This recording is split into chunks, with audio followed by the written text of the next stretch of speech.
Okay class, quick review on some basic audio editing. This is primarily doing volume edits, so I'm going to zoom in and let me get my keyboard fired up here so you can see what I'm doing. Okay, I'm going to zoom in on my sequence here. I'm going to hit the plus, and that's, unfortunately that's not, this is actually the plus key that you're seeing there. Hitting plus, zoom in. I'm going to come over here to this blank spot and double click, and that enlarges my tracks. It makes the track thicker so I can see in there. Basic volume editing is as simple as moving the white line. Now the white line by default floats in the center of the track, so right now it's not easy to see, but if I move my cursor, you'll see my cursor changing like that. And when I get this cursor, it means I'm over the volume line. I'm going to click and hold, and that's volume up or volume down using the mouse, just clicking and holding. My other option is to just highlight the clip and use the bracket buttons, hard brackets.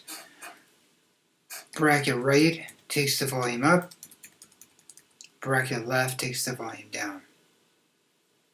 For the first assignment, that's probably all you need because it's a music video. But very quickly, you're going to want to have the ability to do much more sort of shaped edits. So to do those, your options are to use an effect. So if I go to Shift 7, I can use an audio transition. And audio transitions work just like video transition, just like a dissolve, except it's called a crossfade. And I can drag and drop a crossfade on between two tracks, and it will blend. Basically, it blends them together. So if this was a musical track, and this was a track of someone speaking, they would start to blend together until you transition from one to the other. Okay.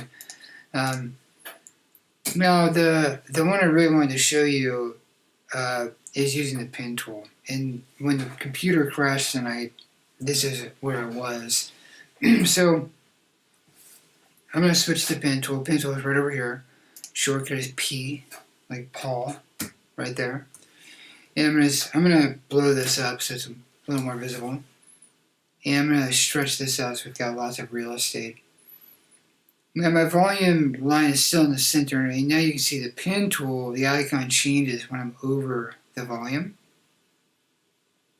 And what I can do is I can just put points using the pen tool. I'm gonna left click, and it puts a little, this is called keyframe, right there, a little dot.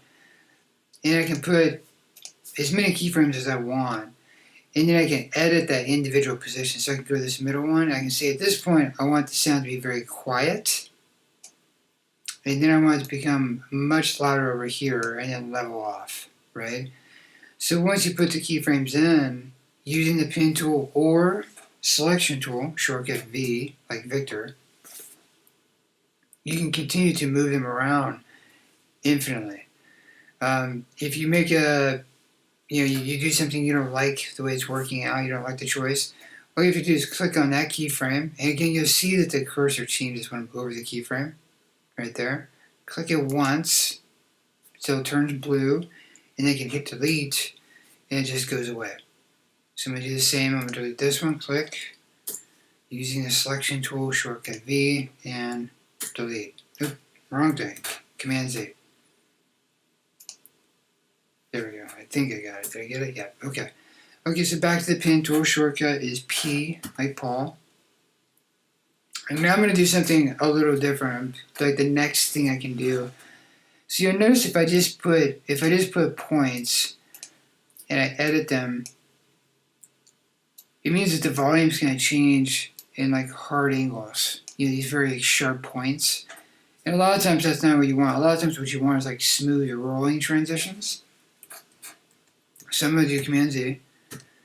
And for this, there's a little bit of a sequence you have to do. So the very first thing you want to do is drop your point. Drop your first point.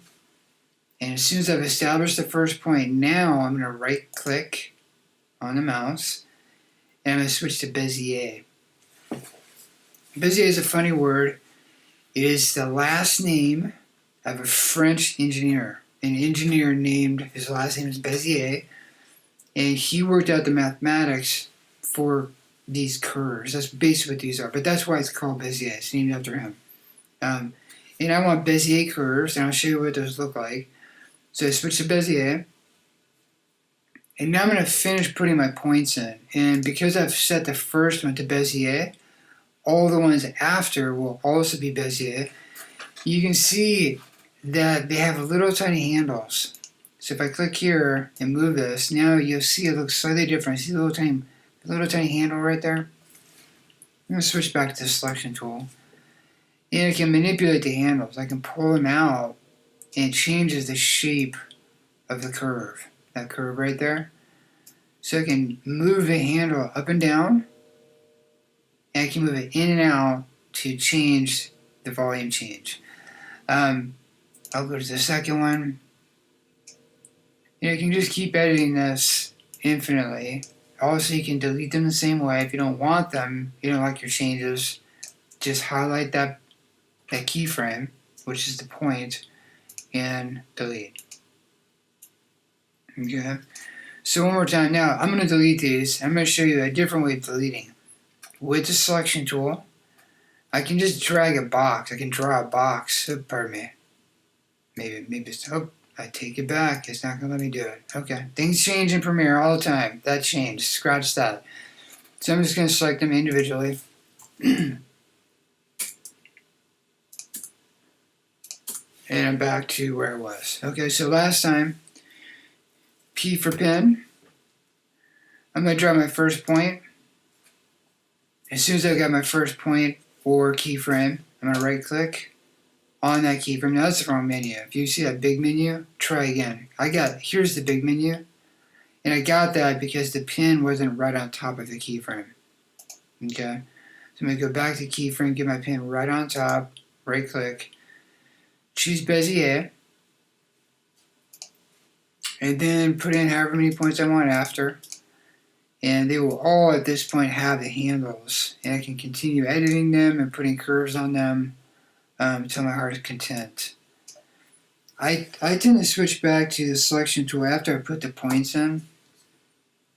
I like to switch back to the selection tool so I don't accidentally make a new keyframe. These are pretty hard to work with. Like it's pretty tight. I take it back. These didn't switch to bezier, did they? My bad.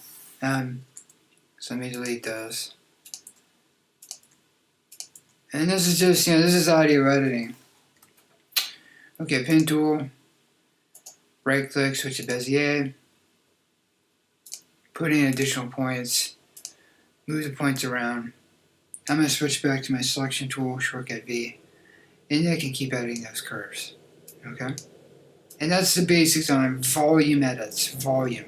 Okay, this line describes volume. The lines in the background, these waveform lines, these are describing gain. And gain, like I mentioned earlier today, it describes the strength of the signal that was going into the camera when the video was being shot. So this was a signal coming into the camera. This line is a signal coming out of Premiere. So this is gain, and this is volume. And most of the time when you're editing in Premiere, you are not editing gain. You're almost always editing the volume. Okay, especially if it was well shot, if it's well recorded. And that's it.